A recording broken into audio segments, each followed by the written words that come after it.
Next day எடுத்த video தான் வந்து இது. ஸோ அடுத்த நாள் வந்து திங்கட்கிழமை எடுத்த வீடியோ. அன்னைக்கு வந்து என்ன எடுப்பாங்க அப்படின்னா, முளைப்பாரி எடுப்பாங்க, கரகம் எடுப்பாங்க, அண்ட் செலா குத்துறது, அக்கினி சட்டி இது எல்லாமே எடுப்பாங்க. ஸோ முளைப்பாரி எல்லாமே அந்த கோயிலேருந்து வந்துட்டுருக்கு. ஸோ அதுதான் இந்த வீடியோ. மோஸ்ட்லி எங்கள் ஊரில் வந்து எல்லாருக்குமே சாமி வந்துடும். அண்ட் இதெல்லாம் கொண்டுட்டு வரும்போது சாமி வந்து தொட்டிலெல்லாம் கரும்பு வச்சு அந்த குழந்தைய கொண்டுட்டு வராங்க. அண்ட் அக்னி சட்டி எல்லாமே கொண்டு வராங்க. எங்கள் அம்மாவுமே 3 வருஷம் எடுத்தாங்க அக்னி சட்டி. அதுக்கப்புறம் விட்டுட்டாங்க இப்போலாம். அண்ட் கொண்டுட்டு வர எல்லாத்தையுமே வந்து அங்கே இருக்க பசங்கள்லாம் வாங்கி வாங்கி உள்ளே வச்சுருவாங்க, கோயிலுக்குள்ளே வச்சுருவாங்க. அண்ட் அடுத்த நாள் வந்து கரகம் பழிக்கும்போது இதெல்லாம் அந்த கிணத்துல போட்டுருவாங்க. அண்ட் இங்கே பாருங்கள் எவ்வளோ அருள் வந்து அப்படி ஆடுறாங்க அப்படின்ட்டு. அண்ட் இது வந்து பார்க்கும்போது நம்மளுக்கு வந்து பூஸ் பம்ப்ஸ் வந்துடும்.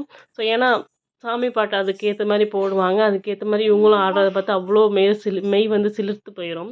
ஸோ நான் வந்து வாய்ஸ் ஓவர் கொடுக்குறேன். ஏன்னா அந்த பாட்டு அந்த இதை வீடியோ அப்படியே போட்டேன் அப்படின்னா காப்பிரைட் வந்துடும். ஸோ அதனால தான். அண்ட் அவ்வளோ இதுவாக ஆடிட்டுருப்பாங்க. எல்லாருக்குமே சாமி வந்து கட்டுப்படுத்தவே முடியாது. ஆனால் அதுக்கப்புறம் அவங்க வந்து திண்ணூறு வச்சு விட்டு எல்லாம் பண்ணிவிட்டு அந்த மாதிரி இருப்பாங்க.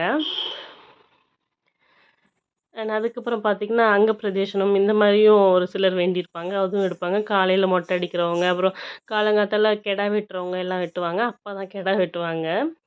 அண்ட் இவங்கெல்லாம் இது பண்ணி முடிச்சதுக்கப்புறம் வந்து கெடா வெட்டுவாங்க. அண்ட் இங்கே பாருங்கள் இதெல்லாம் கரகம் கொண்டுட்டு வராங்க. அண்ட் எங்கள் ஊரில் செல்லா குத்து பாருங்கள் எவ்வளோ அழகாக ஜோடிச்சு அழகாக வருதுன்னு. இது வந்து எங்கள் ஊரில் ரொம்ப ஃபேமஸ்ஸு. அண்ட் இங்கே பாருங்கள் எவ்வளோ அழகாக ஆடிட்டு வராங்க அப்படின்ட்டு. இது பார்க்கும்போது எப்படியும் மெய் சிலிர்த்துரும்.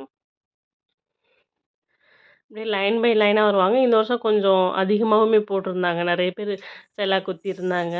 அண்ட் இதுக்கப்புறம் பார்த்தீங்கன்னா ஏரோப்ளேன் செல்லா அப்படின்னு ஒன்று இருக்கும், அதுவும் வரும்.